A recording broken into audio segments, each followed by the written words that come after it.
ஹாய்ங்க. நேற்று காலையில் எடுத்த வீடியோ தாங்க. 2 நாளாக பார்த்தீங்கன்னா தொடர்ந்து மழை பெஞ்சிட்டே தான் இருக்குது. மழையே விடவே இல்லை. கொஞ்சம் கூட ரொம்பவே கஷ்டமாக இருந்துச்சு. மழை பெஞ்சிட்டு இருக்கிறதுனால பார்த்தீங்கன்னா வெயில் அடிக்கும் போதும் பார்த்தீங்கன்னா மழை பெஞ்சா நல்லாயிருக்கும் அப்படின்னு தோணுது. மழை பெய்யும்போது பார்த்தீங்கன்னா எப்படா வெயில் அடிக்கணும்னு தோணுது.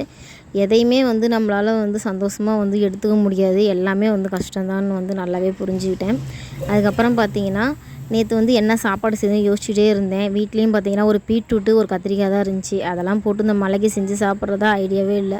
கடைக்கு போயிட்டு கருவாடு பாக்கெட் வாங்கிட்டு வந்தேன். நெத்திலி கருவாடு அதை போட்டு பார்த்தீங்கன்னா கொஞ்சமாக கிரேவி மாதிரி தேங்காய் இதெல்லாம் ஊற்ற மாட்டேன் கருவாட்டு குழம்புக்கு. ஒரு கத்திரிக்காய் இருந்துச்சு, அதை அரிஞ்சு போட்டு கருவாட்டு குழம்பு தான் வச்சு சாப்பிட்டேன். கத்திரிக்காய்க்கு பதிலாக பார்த்தீங்கன்னா மாங்காய், முள்ளங்கி, இந்த கொத்தரங்காய், இந்த காய்ங்களாம் இருக்கும். அதெல்லாம் போட்டு எனக்கு கருவாடு குழம்பு வச்சு சாப்பிட்டா ரொம்பவே பிடிக்கும். நீங்களாம் யார் யார் எப்படிலாம் சாப்பிடுவீங்கன்னு சொல்லுங்கள். கமெண்ட் பார்த்திங்கன்னா யாருமே பண்ணுறதே இல்லை. பார்க்குறதே கொஞ்சம் பேர் தான். கமெண்ட் பண்ணிங்கன்னா நல்லாயிருக்கும். வீடியோ பிடிச்சிருந்துச்சின்னா சப்ஸ்கிரைப் பண்ணுங்கள். பாய்.